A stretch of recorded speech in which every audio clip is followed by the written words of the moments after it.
আজও অধরা গুমনামি বাবার রহস্য। অন্তর্ধানের পর নেতাজি সুভাষচন্দ্র বোস কি ফিরে এসেছিলেন দেশের মাটিতে? উত্তরপ্রদেশের ফৈজাবাদে সেই গুমনামি বাবাই যেন বিতর্কটি বারবার উস্কে দিয়েছে। তবে আসল সত্যি কি তা নিয়ে এখনো ধোঁয়াশা ভারতবাসীর মনে। আজ যেখানে নেতাজি সুভাষচন্দ্র বসুর জন্মদিবসে পালিত হচ্ছে, সেখানেই বিতর্ক। এবং একই সঙ্গে আরও যে বাড়িতে গুমনামি বাবা ভাড়া থাকতেন সেই বাড়ির মালিক শক্তি সিং এর সঙ্গে কথা বলেছে রিপাবলিক বাংলার প্রতিনিধি। তার মুখেই উঠে এলো একের পর এক অজানা তথ্য। ভারতের রাজনীতিতে সবচেয়ে বড় রহস্য নেতাজি সুভাষচন্দ্র বসুর শেষ জীবনে কি হয়েছিল। নেতাজি সুভাষচন্দ্র বসুর ক্ষেত্রে বেশ কিছু থিওরি সামনে আসে। বিভিন্ন মনীষী, বিভিন্ন পণ্ডিতগণ তারা তাদের মতামত পেশ করেছিলেন। এমনই আরেকটা মতামত ভগবানজি অথবা গুমনামি বাবা। উত্তরপ্রদেশের ফৈজাবাদে যে বাড়িতে থাকতেন বা যে ঘরে থাকতেন, রিপাবলিক বাংলা এক্সক্লুসিভভাবে সেই ঘরের মধ্যে এই মুহূর্তে বসে রয়েছে। যখন গুমনামি বাবার মৃত্যু হয় তার ঠিক পরেই আমার পাশে যে ব্যক্তি বসে রয়েছেন শক্তি সিং, তিনি দাবি করেছিলেন গুমনামি বাবাই আদতের নেতাজি।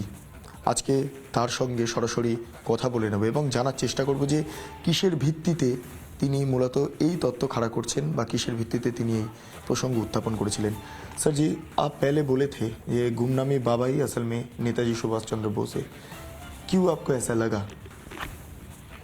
उनके रहन सहन का जो तरीका था, या वो यहाँ आने के पहले जहाँ जहाँ भी रहे उन सारे स्थानों पर तो उनके हटने के बाद या उनके रहते रहते भी एक चर्चा हो जाती थी कि जो व्यक्ति रह रहा है वो नेताजी सुभाष चंद्र बोस है।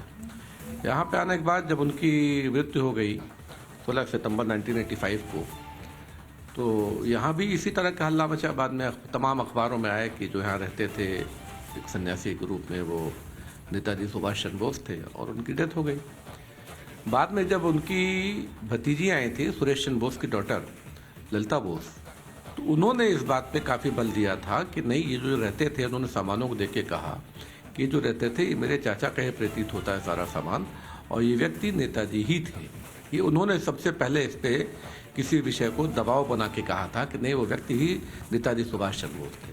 तो एक यहाँ पर एक रामकथा संग्रहालय नाम का एक म्यूजियम पहले से था, उसकी 2 गैलरी में इसमें जो टोटल आर्टिकल थे वो 2760 आर्टिकल्स थे, जिसमें करीब 427 आर्टिकल्स निकाल के वो वहाँ पे शिफ्ट कर दिए गए।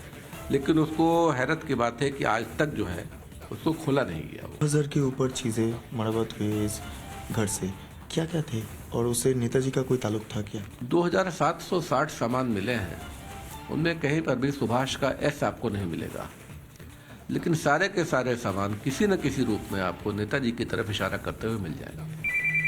चाहे उसके अंदर वो रखी हुई रोलेक्स की घड़ियाँ हों, गोल फ्रेम के चश्मे हों। कांग्रेस के समय तो सारी बातें दबा के रखी गई थी कि ये राज कहीं दुनिया के सामने ना आने पाए।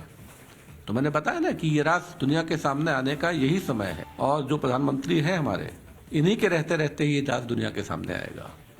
क्योंकि आज भी कहीं भी चर्चा करते हैं तो नेताजी की चर्चा जरूर करते हैं। আমার সঙ্গে এই মুহূর্তে ছিলেন শক্তি সিং, যার বাড়িতে প্রায় টানা 1982 থেকে 85 সাল পর্যন্ত আমৃত্যু পর্যন্ত কাটিয়ে গিয়েছেন এই বাড়িতে গুমনামি বাবা। তিনি বলছেন নেতাজি সুভাষচন্দ্র বসু, কিন্তু জানি বিতর্ক তুঙ্গে। তবে অনেক কিছু এমন পাওয়া গিয়েছে যার সঙ্গে নেতাজি সুভাষচন্দ্র বসুর যোগসূত্র রয়েছে। শক্তি সিং এর বাড়িতে পরিচারকের কাজ করেন এক ব্যক্তি। গুমনামি বাবার মৃত্যুর পর তিনি দেখেন ক্যাম্প করে তার ব্যবহৃত সামগ্রীগুলো নিয়ে যাওয়া হচ্ছে। কি দেখেছিলেন তিনি, শুনুন। 1985 সালে সেপ্টেম্বর মাসে যখন গুমনামি বাবার মৃত্যু হয়, তারপর সামগ্রিকভাবে তার যা ব্যবহার জিনিসপত্র রয়েছে সমস্ত কিছু এই চত্বরে নিয়ে আসা হয়। এই সেই চত্বর যেখানটা একটা ক্যাম্প তৈরি করা হয়েছিল এবং যেখান থেকে 2000-এর ওপরও বেশি গুমনামি বাবার ব্যবহার্য সামগ্রী এখান থেকে বাইরে নিয়ে যাওয়া হয়। অর্থাৎ এক্ষেত্রে দাঁড়িয়ে সেই মুহূর্তে যারা দেখেছেন, যারা গোটা বিষয়টা চাক্ষুষ করেছেন, তাদের সঙ্গে একবার কথা বলে নেব, কারণ এই বাড়িতেই তারা কাজ করেন, এই বাড়িতেই তারা থাকেন। সরাসরি তার কাছে চলে যাব। सीताराम जी, यहाँ पे कैंप तैयार हुआ था, आप देखे थे, क्या क्या मरम्मत हुआ था इधर से? यहाँ पे पुलिस वाले रहे थे, यहाँ पे कैंप लगा रहा, और क्या नाम के, और सब यहीं पर राहत रही, रातों दिन राहत रही। क्या क्या इधर से मिला? अब इधर से हम तो देखे नहीं, सुने, क्या सुने? हम सिर्फ कैंप देखे थे, अंदर कोई जाता नहीं था। कैंप आपने देखा था? सिर्फ कैंप देखे थे, पुलिस वाले यहाँ रहे थे। এই মুহূর্তে সীতারাম বাবু তিনি 1985 সালে গুমনামি বাবার মৃত্যুর পরই তিনি এই বাড়িতে কাজে ঢুকেছিলেন এবং এখনও পর্যন্ত তিনি কাজ করে যাচ্ছেন বিভিন্ন বাড়ির দায়িত্ব সামলান। এবং সেক্ষেত্রে দাঁড়িয়ে তিনি যখন প্রথমে এই বাড়িতে প্রবেশ করেন তখনই এই ঐতিহাসিক জায়গা চাক্ষুষ করেন। এখানে একটা ক্যাম্প তৈরি হয়েছিল এবং আমরা যেটা জানতে পারছি সেই ক্যাম্প থেকে প্রচুর কিছু জিনিসপত্র এই ঘর থেকে বার করা হচ্ছিল। অর্থাৎ এই যে ঘরটা দেখা যাচ্ছে এইখানেই গুমনামি বাবা অর্থাৎ ভগবানজি ছিলেন এবং এই ঘর থেকে সরাসরি এই যে দরজা দেখা যাচ্ছে এই দরজা থেকে বার করে আনা হচ্ছিল জিনিসপত্রগুলো, ট্রাঙ্কে করে নিয়ে এসে এই ক্যাম্পে এখানে রাখা হচ্ছিল এবং এখান থেকে সরাসরি সেটা যেই রাম ভবন রয়েছে সেই রাম ভবনের বাইরে নিয়ে গিয়ে সংশ্লিষ্ট স্থানে রাখা হচ্ছিল যাতে যে সমস্ত জিনিসপত্র উদ্ধার হয়েছে সেগুলো সুন্দর করে সাজানো গোছানো থাকে। সরকার তার দায়িত্ব নেয়।